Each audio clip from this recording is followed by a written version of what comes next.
You're listening to SM Media, the #1 place for exclusive content.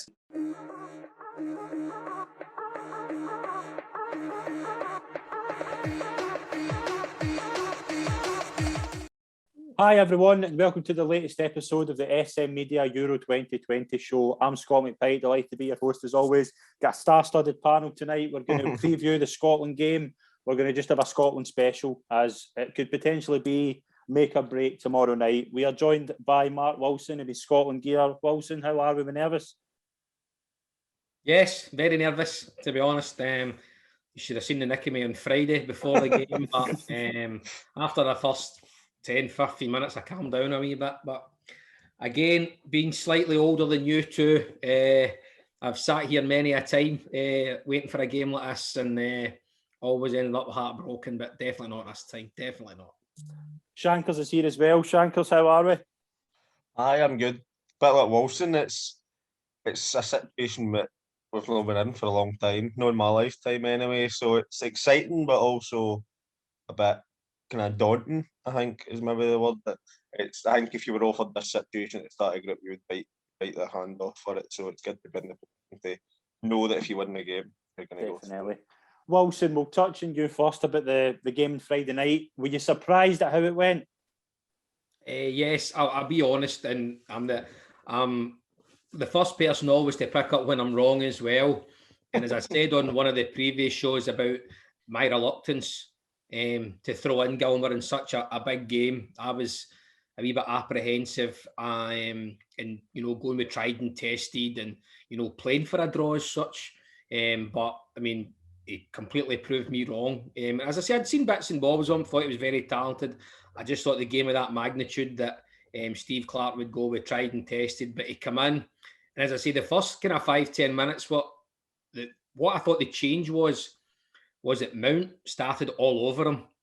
And every single time Gilmer just get his body in front of him, made Mount draw in the foul on him, get possession, and then he just grew in confidence for there. I actually I rate Mason Mount very highly. I actually thought Mason Mount didn't want to know once Gilmer got into his stride. Mm-hmm. So again, a wee bit like Callum Davidson, I'm offering an apology to Billy Gilmer. I didn't think he was ready for such a thing, but oh my goodness, he was exceptional. And what you have to think about as well is the magnitude of the game and really in effect that's his debut. That's his debut for his country in a championship that we've not been for 20 odd years, and it's against your biggest rivals. That could have went horribly wrong, but no, every player was exceptional. But absolutely no complaints. Him getting man of the match, and I'm sure his teammates. And I actually did find that, as much as I have no love towards the old enemy, I think you saw the class of some of the England players.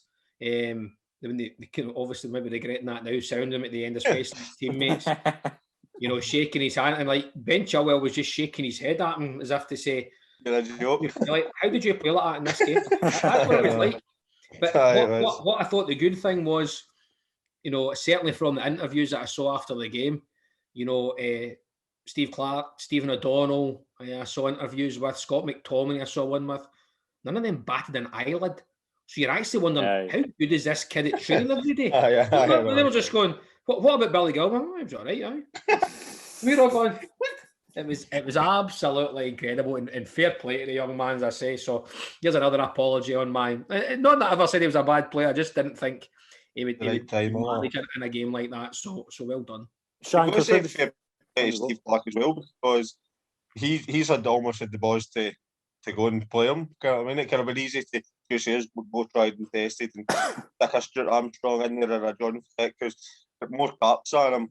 Maybe no as good a footballer, and so fair play to him for sticking him in a game like that. Shankers, do you think the game did Scotland? Do you think Scotland deserved to win the game? I don't think there would have been any complaints if they'd won the game. There was a good couple of chances. Adams late on, he's kind of had a half chance. I'm not saying there was any clear-cut chances that you say they should have scored, but in another day, if they come away with a 1-0 or something like that, I don't think anybody would have complained. I think the performance that they put in nobody expected that. When you were talking about how many goals England was going to win by, that's all we were hearing. So I think that almost played into Scotland's hands a wee bit, because they thought, well, if we get beat 4-0, it's expected by some people anyway. And if you get a result like that, well, it's a bonus. So I don't think anybody could complain if Scotland did win the match. And in classic Scotland fashion, nothing ever goes simple. Today, this morning, we were hearing news coming through about a player in the Scotland camp that had tested positive for COVID-19. That player has turned out to be Billy Gilmour. Wilson, is this just classic Scotland, or what can go wrong will go wrong?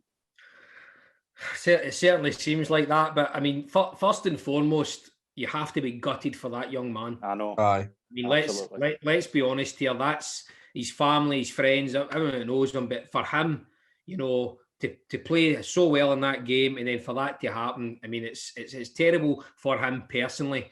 I'm trying to put a wee positive spin on it.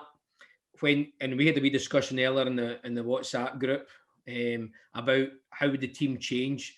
Now, Scott, you threw John Fleck's name in. I'd mentioned Stuart Armstrong. We also thought, does he change the back and put, say, Liam Cooper in? Aye. These guys, and this is where I think the positive comes in. These guys are Premiership footballers. We're told it's the best league in the world. I'm quite honest. I watch a lot of the Premiership. I would tend to agree with it, to be honest. I do enjoy watching a lot of the Premiership games. And if someone says to me, you're sitting with a bench, I mean, I think Liam Cooper's a smashing player. Stuart Armstrong's a smashing player. John Fleck's a smashing player because he's always in the squad. He maybe doesn't play a lot of minutes, but you're looking and thinking, right, okay, unfortunately, we can't change the Gilmour situation. I'm 100% convinced he would start. It would be the same start 11. Yeah, do you think it would be the same start 11? Yes. Yeah.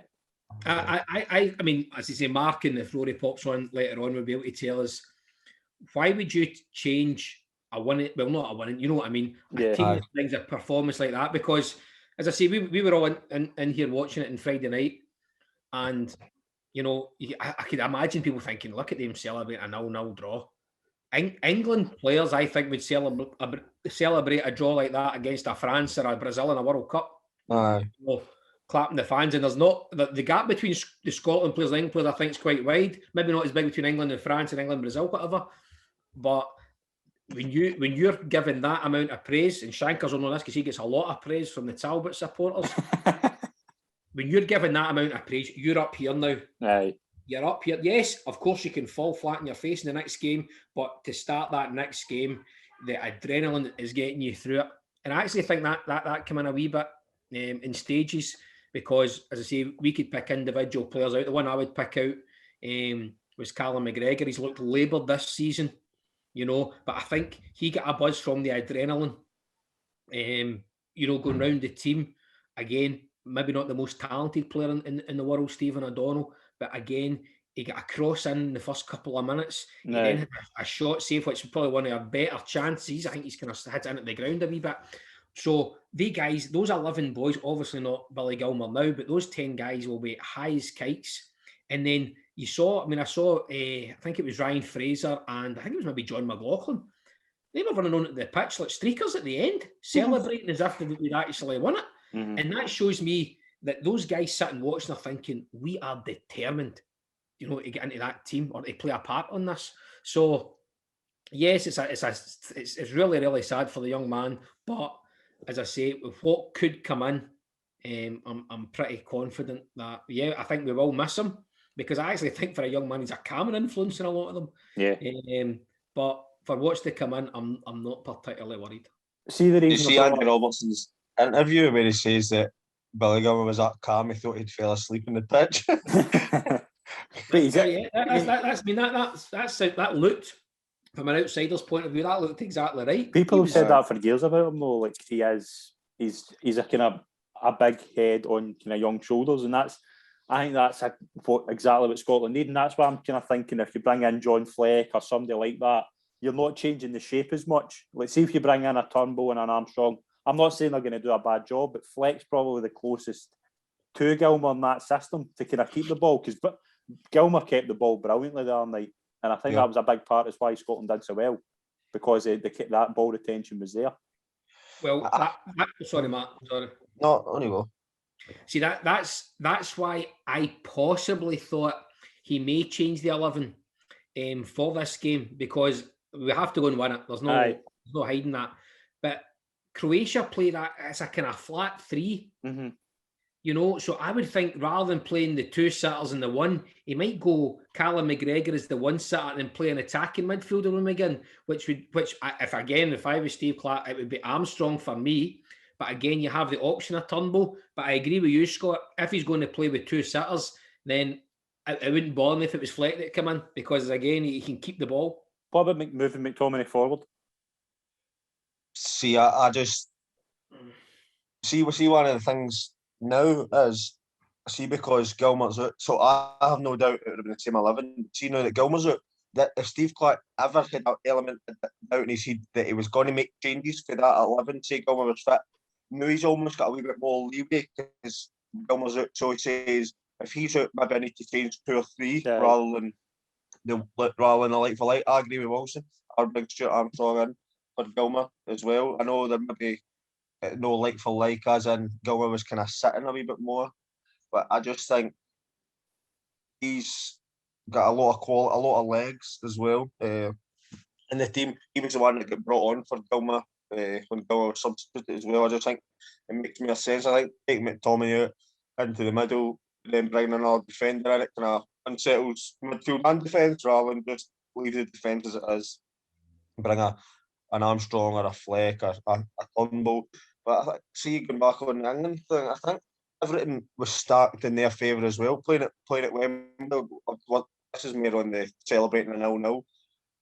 Everything was stacked in their favour. Playing almost a home game in a major tournament. Scotland haven't been there in years and all that, so everything was stacked in their favour. I think the more is a wee bit more pressure because Scotland are now at home. I know they're no favourites by any means, but as Wilson says, the players will be high as kites, and if they can't get up for the game the more, I just hope they don't leave anything in the pitch. Well, especially in a game like this, I can't wait for it, to be honest. Wilson, see Scotland have played 2 games and no scored a goal. Does it worry you that potential where the goals are going to come from?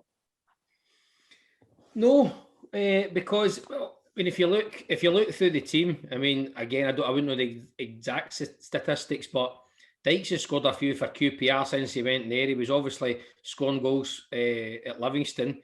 Stuart Armstrong seems to have a goal in the Premiership. I mean, Adams maybe scored 9-10 this season. I wouldn't know the exact number. Possibly not. You know, Callum McGregor, Andy Robertson chips in. You know, one or 2 every season from left back. McTominay scores a few for Man United that probably go unnoticed, especially headers. No, I wouldn't worry about the goals. I worried about goals before the tournament, and that's why I kind of championed that. I thought Lee Griffiths, I understand why he wasn't taken, because he wasn't as prolific as previous seasons. I would have him in every squad after they 2 free kicks against England until he was 90.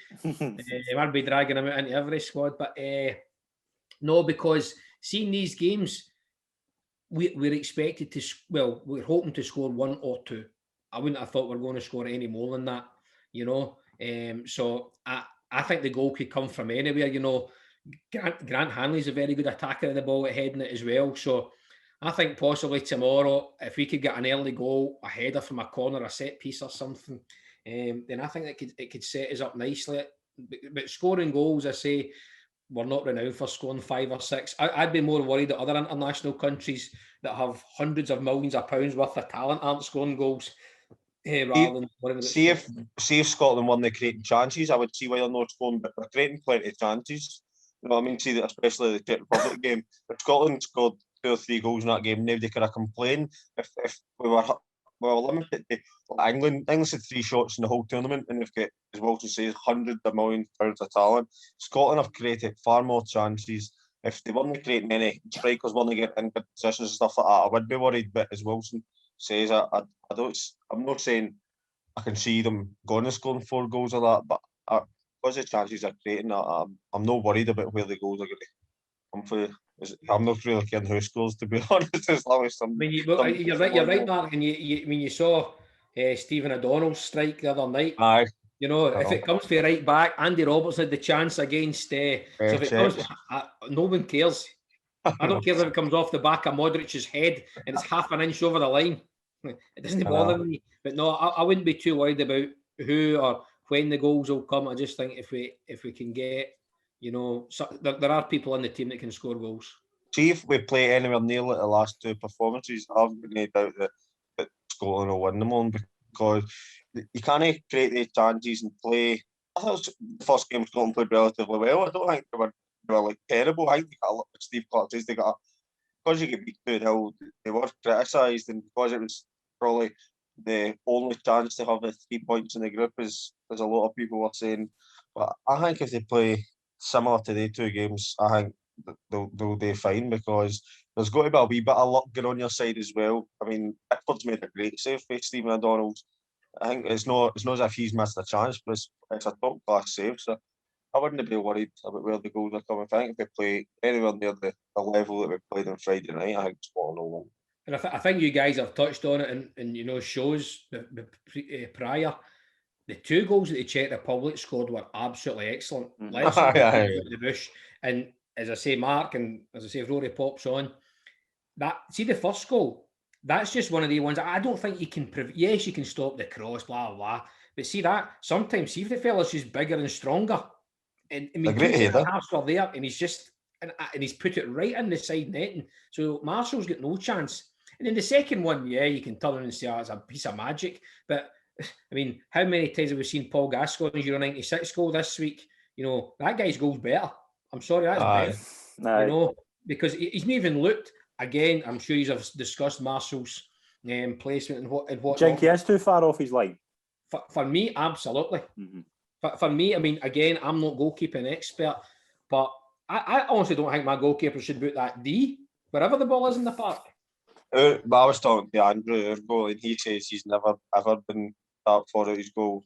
He says he'll come to but his D at the edge of the box. He says, but that's the furthest. Because say they play a ball over the top. If you're at the D, you should be able to get out for the D to maybe halfway up the pitch or whatever for that range. There's no need.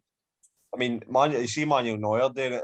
It's a matter of time. He's been caught a couple of times doing it and stuff like that. I don't know whether he's trying to be too clever or whatever, but I agree. I didn't think he was as far out as what the picture actually showed. I didn't realise he was that far out. It was. But anyway, that's done now anyway. What he's hit is perfect.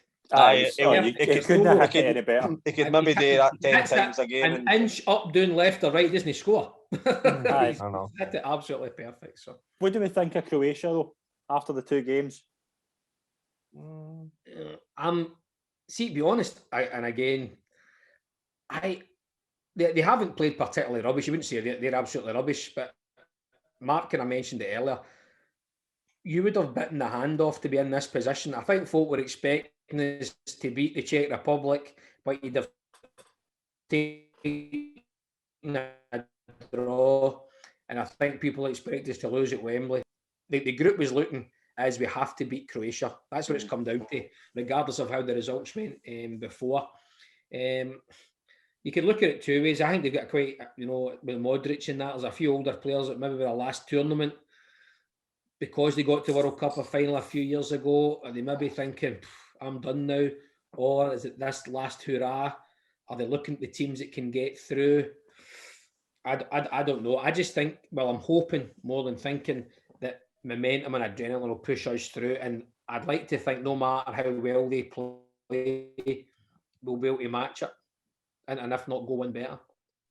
Shankers, what do you think of Croatia? I don't think they've set the hell on fire the last couple of games. I mean, forget 3 years ago this team were World Cup finalists, but I think they're an aging squad. Modric is getting on a bit, but I'm not for any means talking about how good Modric is. He's a world class player, but they are aging slightly. They've got a lot of good players, and on their day they could probably hurt any team in the world. So it's not going to be a walkover or anything. It is going to be a tough game, but I'm slight. I don't want to go and say I'm confident Scotland's going to go and win comfortably or anything like that. But I'm slightly confident that we can get a result. I think it's in our favour.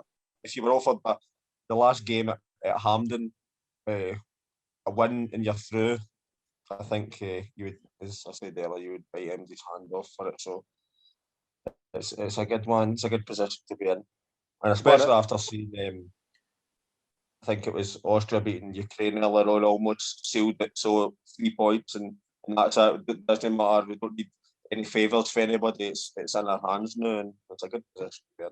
Well, you've mentioned there about Austria. Austria did beat Ukraine, which means if Belgium, we're recording this as just as the Belgian game has started, if Belgium win, then all Scotland need to do is beat Croatia and they're through. Now, I thought they just need to win anyway, because Ukraine's on 3 points and Croatia's on 1. So but the 4th, 3rd place finishes. So Switzerland are obviously in 4. And if Belgium win this, then the 3rd place team in Group C can finish in 3. Right. And obviously Ukraine on 3, so they're guaranteed to go through on 4 points with a win. Wilson, will they get a win? Yes. I think I say I'm a couple of years older than you guys. Been there, seen it, done it 100 times. I just think now, and it just goes for simple things like I went into Asda last Friday, and everyone's wearing Scotland strips or Scotland stuff. You see the flags out the windows, kids wearing Scotland strips to school. I don't think Scotland have had that for a long time. Aye. Just the whole kind of nation behind them. And I just feel that the big push from everyone, I think there's a lot of pressure on the players, don't get me wrong. I think there's a lot of pressure. But I think I'm hoping the days of glorious failure are over. But again, the Gilmer thing's just another kind of nail in. But I do, I'm betting money, I would fancy Scotland to win the game tomorrow 1-0. You could just see a Glenn Kamara last minute goal in this game to second Scotland and then put us in a difficult position. So if Finland win, we couldn't go through even if we win. Is that right? No, if Belgium win, if Russia were to beat Denmark and Finland were to draw, then Finland would be in 4 points. All right. If it depends. If Belgium don't win, it all comes down to that Russia game. If Denmark win, if Denmark and Belgium win, then it's irrelevant what happens. It's irrelevant. That sounds to me more the Scotland way. Win the game 5-0 and still not go through. That's more what I'm used to. And it's a goal difference thing as well. Obviously, the 2 goals against Czech Republic will not help that. So if Scotland need to do it that way, then they will need to score a couple. You beat Croatia 2-0 and you're going through with a 0 goal difference. Then is that? I mean, is there any? I mean, just say for example the scenario you gave there. Scotland win 1-0 and they go through. Is there any idea who you think they would play? Belgium looking at Holland, maybe. I think it's Belgium or Holland. Holland and Copenhagen or something like that. But is it a case of just get through? Holland are probably one of the informed teams in the tournament. But again, that's what it is. But Scotland aren't expected to go any further than the last 16. Expected to go through, and if you get beat from a big hitter, well, then you've had that experience of getting there. Absolutely nothing to fear from the Dutch. I know they've won 3 out of 3, but they don't look anything as fluent as some of the other teams, like the Italians or whatever. But if you get to the last 16 and you get beat 3-0 for Belgium, well, you're looking at that Belgium team and going, all right. Fair enough. Although I do think Billy Gilmer is better than Kevin De Bruyne. I mean, I'm not doubting that now. But as I say, get through. And again, it's just that another wee hurdle to progress on, because, you're looking at the Scotland squad and you're thinking, when the World Cup qualifiers, is there anyone you're thinking isn't going to feature? The squad's not particularly old. The only area I've got doubts over is the goalkeeper. But goalies can play slightly longer. I know that, but I'm looking, if John McLaughlin decides, what age is he? I think he's just 32. Oh, well, he's got a wee bit then. Gordon, a wee bit older. Marshall, a wee bit older. Who comes in? Does he play John I McLaughlin? think that's a big thing as well. I think we've I know been blessed Danny Dodgers and Colin Doyle might be available. Give it Andy Leishman. I don't know. So, what would it mean to you if Scotland won tomorrow? Start with Shankers. I'm no saying I'm a follower of Scotland up in the country. I like to see my country win. I'm sure Wilson's followed them home and away for plenty of years. I'm not one of these can get the kilt and that on for when Scotland play by all means, but I like to see my country win, and I really, this is my irrelevant control. I really don't get anybody else that's faced Scotland that doesn't. But when they got a buzz of Scotland go and win them all, see Friday night, I was out watching the game and doing the street in Mocking, and see maybe with COVID and all that, I shouldn't be saying this, but it was buzzing. Everybody was a smile on their face. Everybody was so upbeat and everything. I've not seen anything like that for ages associated with Scotland. Is everybody's I would say about glorious failures. I remember one Sunday, I think we had to beat Slovakia or something to have a chance of getting through away from home, and kind of everybody was deflated. Grown men actually like close to tears and all that, as if are we ever going to qualify again? And then when we qualified, the buzz is there, and then to get into yourselves into this position, to get through, I think would be almost as good an achievement as you could have hoped for to get through. I think ranked third worst team in the competition, but you see a group of players, I really don't think that reflects on them. As Wilson says, we're not an edge in the squad. I don't think this is going to be the last major tournament in our lifetime or anything like that. I think Scotland are going to be one of the teams that's, I mean, see when you see like North Macedonia and see when you see a lot of the countries and they qualify year in, year out, and you just think, why is Scotland not been able to do that with the group of players that they've had over the years with Barry Ferguson's, Stan Fletcher's, and players like that. So I don't think this is going to be the last time Scotland's going to get through, but say it was, to get through to the last 16, I think would be an achievement in itself. And Bolton says you're always going to get a tough opponent. So if you go and get a Belgium or a Holland, it's almost in just a one-half game. Go and enjoy it. If you get beat 3-0, it's expected because the world-class players in their team. So to get through, I think would be just be an achievement in itself. And I honestly believe it can happen. Wilson, what would it mean to you for Scotland to qualify tomorrow night? It means an awful lot, to be honest, because I say I've had a few years of, and again, we were familiar with it as children, going to World Cups and going to European Championships. Yeah, you never get through the group, but you were there. Mm-hmm. And it was only, again, we weren't blessed with many TV channels and all that at that time. So, it would be on for like the kick-off would be 7:30 at night, and it'd be on for 1 o'clock in the afternoon. Being able to watch it and get a feel for it. What I think a big thing is, and again, you might agree or disagree with this, I think if the Euros had happened last year, I don't think there would have been as much of the same support and same thing. I think because of your domestic product here with Celtic and Rangers, you get this kind of stigma that a lot of Celtic fans and Rangers fans don't support Scotland. And again, leading up to the whole 55-10 in a row thing last year, I think that would have had an effect. I don't think, because folk were thinking, I hope Ryan Jack doesn't play for Scotland this year in case he gets injured for the season. I hope Callum McGregor doesn't play. But see now all that has petered out and it's done, it's dusted. You see now, I saw a lot of guys that I know that support Celtic and Rangers all in London, that this week, whereas I think a year ago they would never have dreamt, because they'd obviously maybe be saving their money for the European trips that Celtic and Rangers go on. I don't doubt that, but I think this is just that was taking priority in Scottish football for the last few years. The emergence of Rangers, the team in a row. What way is it going to swing? See now all that's calmed down. I think everyone's thought, well, let's get behind the country now, because this is. I think the way guys saying, I don't care who wins the SPL next year. I'm there a wee bit more concentrating on Scotland now. And I think it's became a big relief.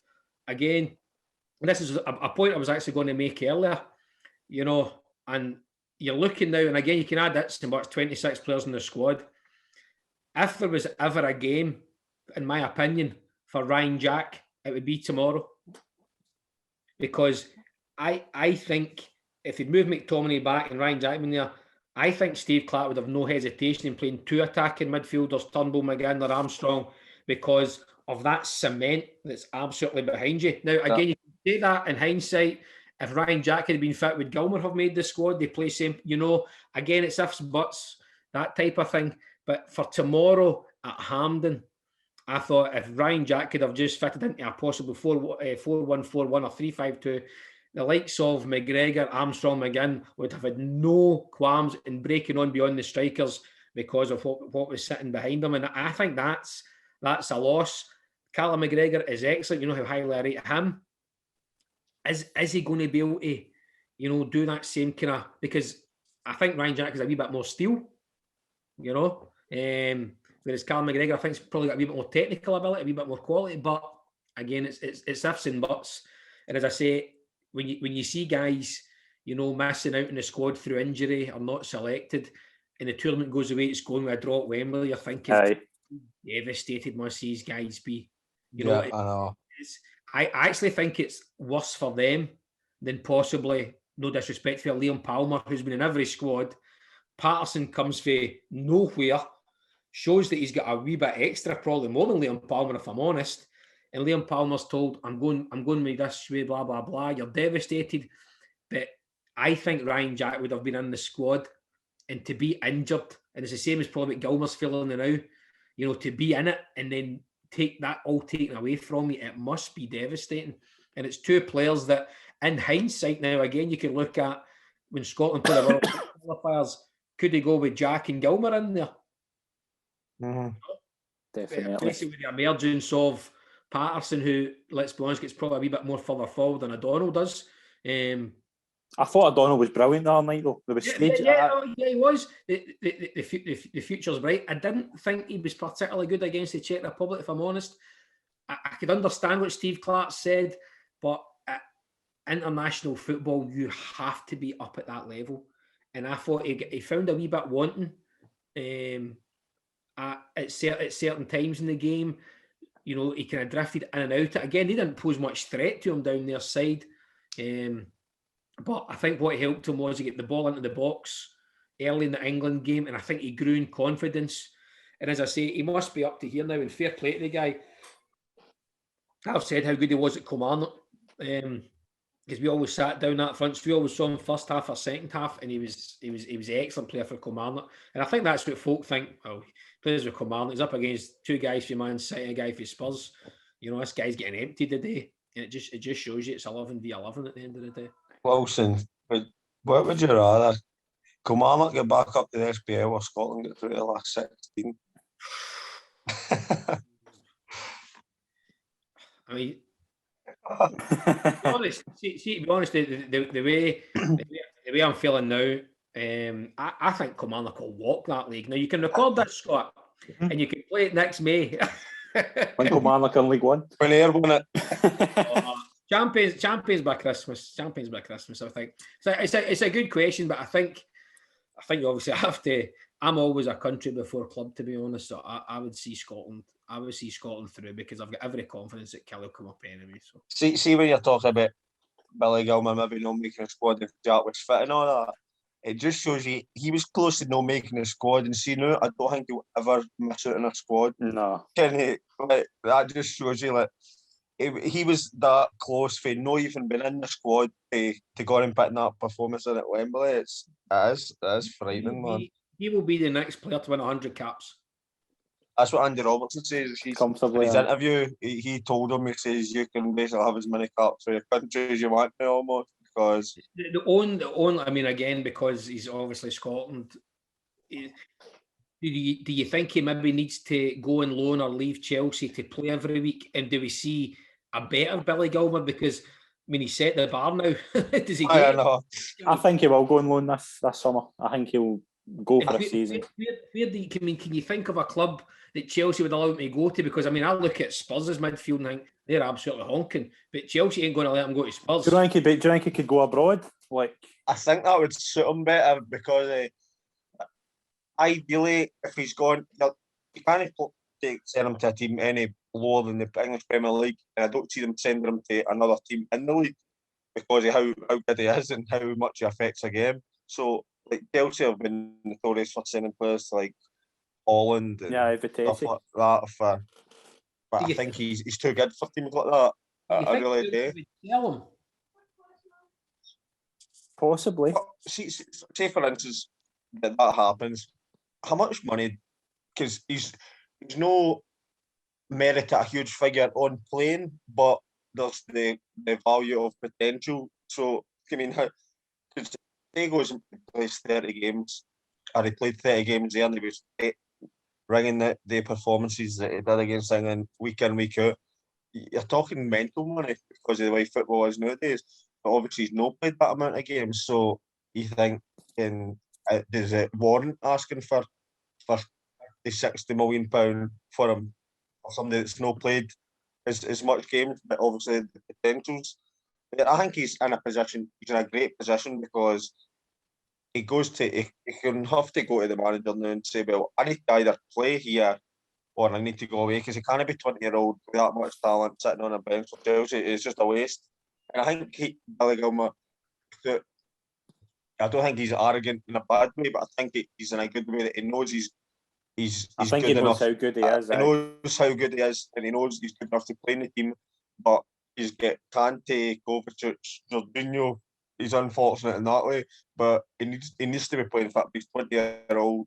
You talk about in what age? What age do you turn for a young boy? He's not a young boy anywhere. He's almost a man. I know he's 5'4" or whatever, and he's still 20-year-old as young, but he's in a position where he needs to be playing week in, week out for a club, and whether they send him out on loan. I don't think they'll sell him. I don't think they can, because I think Chelsea want him to be go and play there for 10 years, whatever. That's how good he is. Let's talk about Chelsea were interested in signing Declan Rice or that. Thomas to show much about that. Why the hell would we sign him when we've got somebody that I think's twice the player of him, if no more than that. Even Phillips as well.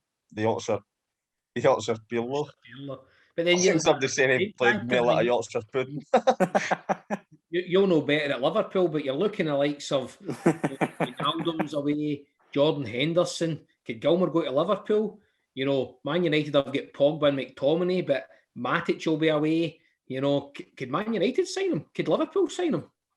He's like he could play in like a Guardiola City who's got the ball all the time. I would love to see him in a team like that. If Fernandinho's away, he's left City, you know. And if Man City are offer 100 million for Harry Kane, you know, I mean, Chelsea are in the driving seat, of course they are.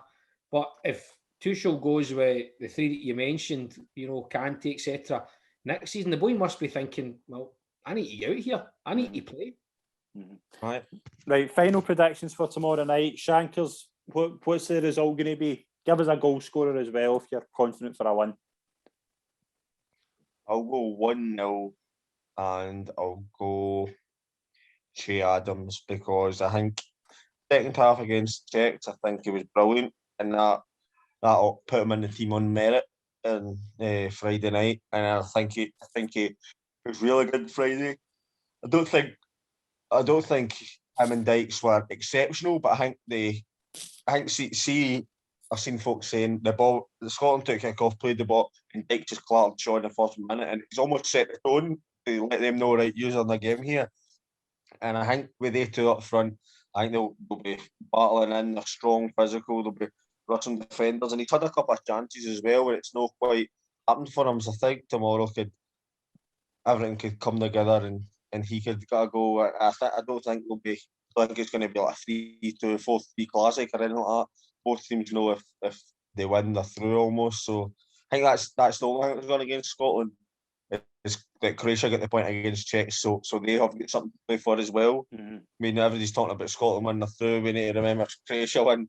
They're in the same position as well, so it's going to be difficult. I think it'll be 1-0 either way, but we'll go 1-0 Scotland and Adams.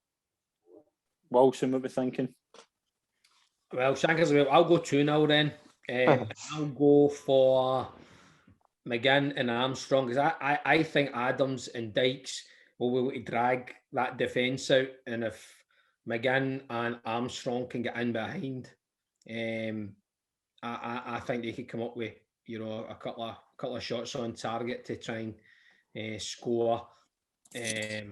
I'd like to see, you know, a wee bit more composure from Armstrong in those areas. You know, I think sometimes he rushes it a wee bit. But I think, you know, and again, if you're lucky enough to be Stuart Armstrong, get in the team in front of Gilmer, he needs to get in the team and say, I'm going to stay here. Mm-hmm. You know, if he's going to be the kind of 12th man, you know, he needs to be one that comes in. I think, as I say, I think that would only change. I mean, I'm saying that's what I would do, but again, Steve Clarke could have something else up his sleeve, completely. He could maybe a Forrest or a Fraser or Turnbull even, but it's great options to have. Great options to have. See if things aren't going your way, do you throw a David Turnbull or somebody that's got a wee bit of magic in them, could score a goal or a delivery for anywhere, or do you go almost tried and trusted way, flinging on a Fraser or a Forrest or whatever? I think Scotland's not been in a position like this where they've got real quality coming off the bench as well. I think you tend to start, you know, with Fraser Forrest coming on first, and then just say you are going for it. Then, well, let's go hellfire, take off a centre half and put Turnbull on. And remember, you've got Nisbet as well. You know, a Rumble as well, and you know, knock people out their stride and you know, try and bully, etc. So, I say it's just great options to have. To we can get something from the game, but 2-0. I'll go 2-0. Brilliant. What about you, Scott? What do you think? 1-0 Scotland. John McGinn. But I have a sneaky celebration if he scores in the 93rd minute. I have a sneaky feeling Croatia are good enough to score. What did you say 1-0 for then? I know, but I'm saying that's my optimistic. Well, what does your head tell you? That's what your heart tells you. I think Croatia. I just think Croatia are. I've doubted them, but again, they've got the talent to score a goal. And I don't think Croatia can play. I'm not saying as bad, but I don't think they can go and have 3 performances like kind of I mean, see the goal Perisic scored the other day there, the quality of that finish, stuff like that. That's the only worry. Like they can just put into the left. Luka Modric as well. We can turn the game with one pass. The Croatians, they're on the beach. They're no care. They'll get murdered tomorrow. They're no interested. They know they're coming for a battle and they'll lose. It's going to be an interesting night, everyone. We are going to be on straight after the game tomorrow. It might not be the same panel because the two of them could be certainly won't be polluted.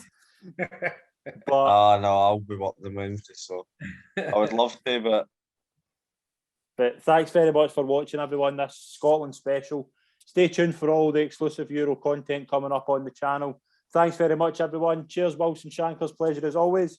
Thank you. Brilliant. Thanks very much, everyone. We'll see you soon. Cheers.